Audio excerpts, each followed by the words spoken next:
ಬಾಲಕೃಷ್ಣ ಅಂತೇಳಿ, ಮಧುಗಿರಿ ತಾಲೂಕು, ತುಮಕೂರು ಜಿಲ್ಲೆಯ ಕಾರ್ಪನಹಳ್ಳಿ ಗ್ರಾಮ. ನಾವು ಸುಮಾರು ಒಂದು 10 ವರ್ಷದಿಂದ ಸ್ವೀಟ್ ಪಂಪ್ಕಿನ್ ಭೀಷ್ಮ ಅಂತ ಹೇಳ್ಬಿಟ್ಟು ಕುಂಬಳ ಬೆಳೀತಿದ್ವಿ. ಇಲ್ಲಿಗೆ ಒಂದು 4 ವರ್ಷದಿಂದ ಅರ್ಕ ಸೂರ್ಯಮುಖಿ ಅಂತ ಹೇಳ್ಬಿಟ್ಟು ಚರ್ನಾರ್ ಬಿಡುಗಡೆ ಮಾಡಿರ್ತಕ್ಕಂಥ ಅರ್ಕ ಸೂರ್ಯಮುಖಿ ಅಂತ ತಳಿನ ನಾವು ನಿರಂತರವಾಗಿ ಬ್ಯಾಚ್ ಬೈ ಬ್ಯಾಚ್ ಒಂದು 9 ಎಕರೆನಲ್ಲಿ ವರ್ಷಕ್ಕೆ ಒಂದೊಂದು ಪ್ಲಾಟಲ್ಲಿ 3 ಬ್ಯಾಚು ನಿರಂತರವಾಗಿ ಬೆಳೀತಾ ಇದ್ದೀವಿ. ಅದು ಅತಿ ಹೆಚ್ಚು ಲಾಭದಾಯಕ ಬೆಳೆ ಅಂತ ನಮಗೆ ಗೊತ್ತಾಗಿ ನಿರಂತರವಾಗಿ ಬೇರೆ ಯಾವುದೇ ಬೆಳೆ ಹಿಡ್ದಂಗೆ ಅರ್ಕ ಸೂರ್ಯಮುಖಿ ತಳಿನೇ ನಿರಂತರವಾಗಿ ಬೆಳೀತಾ ಇದ್ದೀವಿ.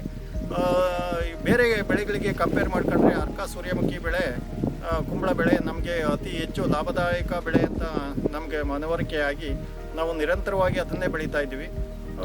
ಒಳ್ಳೆ ನಮಗೆ ಇದು ಹಿರೇಹಳ್ಳಿ KVKನಲ್ಲಿ ಕೃಷಿ ವಿಜ್ಞಾನ ಕೇಂದ್ರದಿಂದ ಡಾಕ್ಟರ್ ಸೋಮಶೇಖರ್ ಅಂತ ಹೇಳ್ಬಿಟ್ಟು ಅವರು ನಮಗೆ ಈ ಯಾವುದೇ ಒಂದು ವಿಚಾರವಾಗಿ ನಮ್ಮಲ್ಲಿ ಡೌಟ್ಸುಗಳನ್ನ ಕ್ಲಾರಿಫಿಕೇಷನ್ ಮಾಡ್ಕೊಳ್ಳಿಕ್ಕೆ ನಮಗೆ ಅವರು ಹಂತವಾಗಿ ಏನೇ ಒಂದು ಪ್ರಶ್ನೆ ಕೇಳಿದ್ರು ನಮಗೆಲ್ಲನ ಅವರು ಗೈಡೆನ್ಸ್ ಕೊಟ್ಟರು.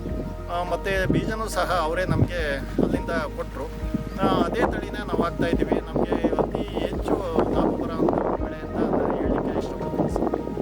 ಮತ್ತು ನಮಗೆ ಇದೊಂದು ಗೈಡೆನ್ಸ್ ಕೊಟ್ಟಂಥ ಅವರು KVK ವಿಜ್ಞಾನಿಗಳಿಗೆ ನಾನು ಸದಾ ಚಿರಋಣಿಯಾಗಿರ್ತೀನಿ.